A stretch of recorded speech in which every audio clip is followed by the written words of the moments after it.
I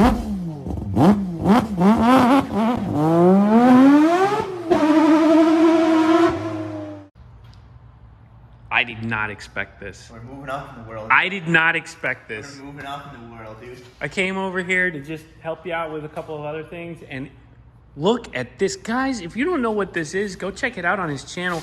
This is a Datsun Sunny. Old school. This is like the originator of the mini truck right here. And this one is extremely cool because it's got an SR20 in it. Yeah, they usually come with what, like a 1200cc engine, some slow jump, carbureted, ugly. Yeah. Yep, doesn't run right. But Autech SR 6-speed transmission. So an Autech SR, so it's NA. Yeah, which is kind of cool. Not gonna lie. For you. See, I'm a butthurt. I know you want the turbo. You want that turbo, and you can always do that. Yeah, I know. But you could also go crazy. Here we go. And ITB it. Yeah, let me just drop $4,000 real quick. I mean, doesn't seem to be a problem for you. I mean, realistically, like the things with cars like this, you put $4,000 into an ITB setup, you're never not gonna get that back. No, this car. It's gonna bring the value skyrocket. This is a real. You did good here. And this is what you did good. That's what I'm trying to get like into now. Like I just want to keep buying things that are just gonna keep going up. Yeah. Like, you do something nice to it, it doubles in value. I promise you. I'm gonna say it now. If you do this build right and you finish this the correct way, this is gonna change your channel. I agree with you 100%. This is going to change your direction. This is a really, really cool classic truck. People are stoked. And I am not. It makes me more excited to work on it. Yeah. Stoked. I will not let you screw this up. Good. That makes me I will not let you screw this up. Really cool truck. You're going to do something cool to it also. Have you talked about that yet? Well, what are you talking about?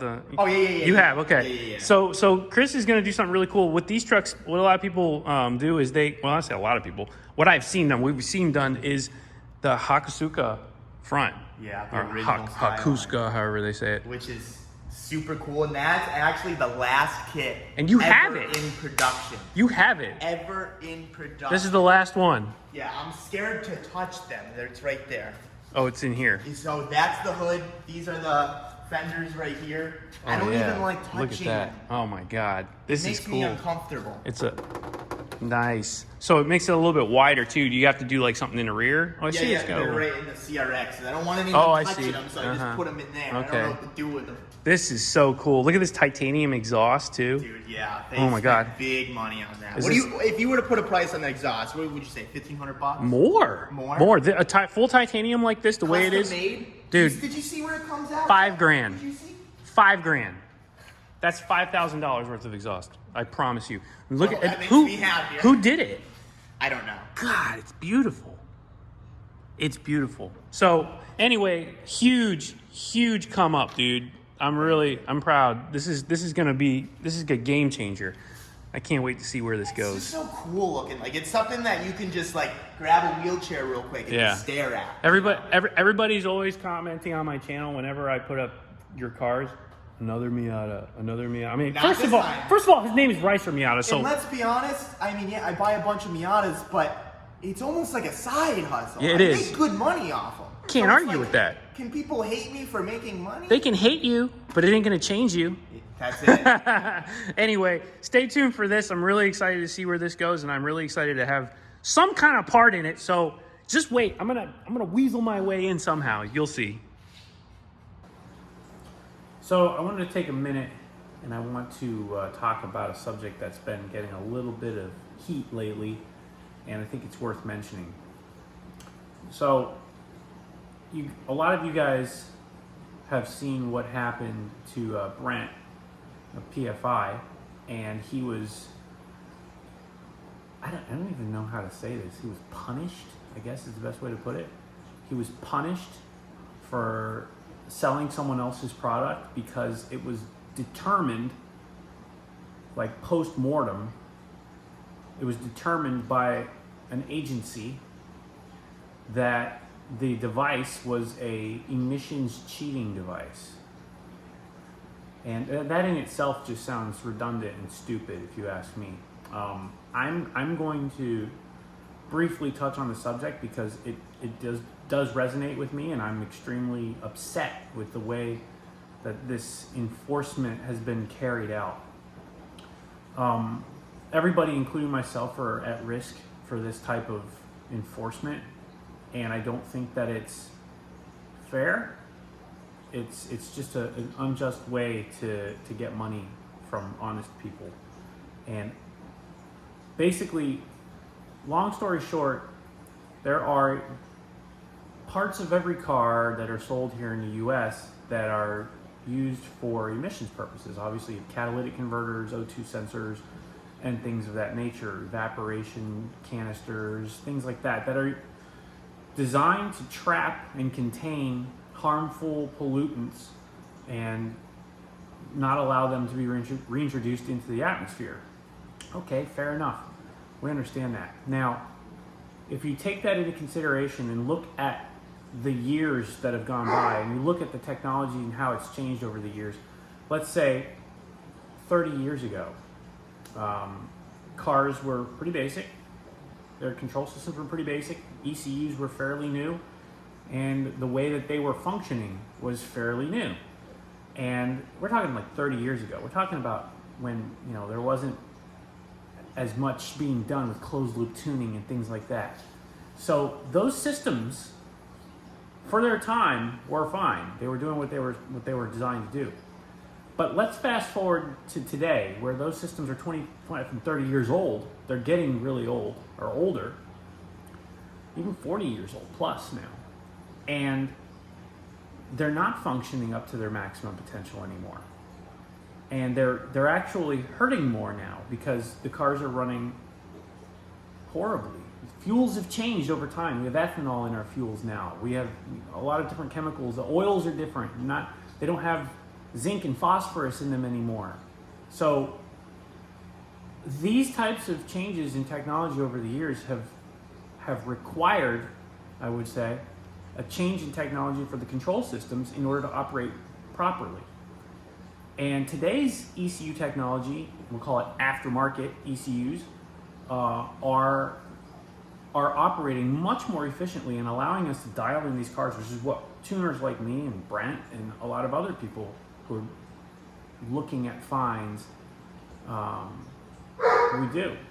So we optimize these cars. We don't intend to defeat and destroy and pollute and all that bad nonsense. We optimize these vehicles using today's ECU technology that the manufacturer has ditched. Let's put it to you that way. The manufacturers have these 25-year-old, 30-year-old cars. They have no intentions of servicing them, no intentions of keeping them going. If they would just be crushed and turned into new cars, they'd be excited. So for us who are, in essence, restoring, saving, collecting, and enjoying these cars well beyond their years, it's a slap in the face for us when we have technology that's available to us to optimize those old cars and make them run better. I constantly, on a daily basis, take old cars that come through the shop that are misfiring, polluting, dropping way more noxious emissions into the atmosphere than they should be. I take them and I recalibrate them so that they are efficient, they're polluting way less, and that's what we do. We make them pollute way less. We are optimizing and making these vehicles way more efficient than they currently are. Not more efficient than they were maybe when they were brand new, but come on, we're talking about 30 and 40-year-old cars, like I said. But we are doing our part to make sure that they run great. That's what tuning is, in essence. And to be punished for that, it seems a little foul. And then the way that they are doing it, it's secondhand. It's the people that run those organizations and are administering those fines and determining what they consider emissions defeating devices.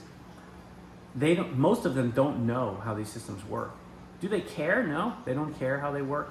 They're bean counters, they're pencil pushers, and I, for one, am not interested in dealing with these gangsters or these mobsters. So I support the RPM Act. I support the cause, and I hope you guys do too. Go check it out. Go look at SEMA's website and check out the RPM Act for yourself, and do what you can locally. Contact your congressman. Let them know that what we're doing is not hurting the environment, and in fact, we're helping, because we're taking old, thrown away, rejected technology, and we're updating it to today's current technology using closed loop tuning. We use O2 sensors. We use all of these things. Catalytic converters, I think that today's technology allows us to actually reduce emissions to the point where the catalytic converters of yesterday are not even as efficient as today's tuning technology without catalytic converters. We're doing things today with vehicles that you couldn't do back then. And I think it shows.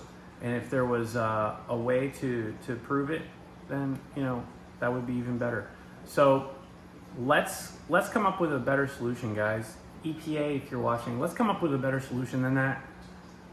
We're protecting the environment just as much as you are, and we have no intentions of hurting the environment. We want to work together, and we want this world to be better.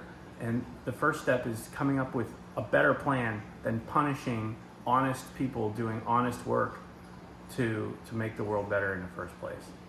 I hope you guys agree. I'll see you guys in the next one.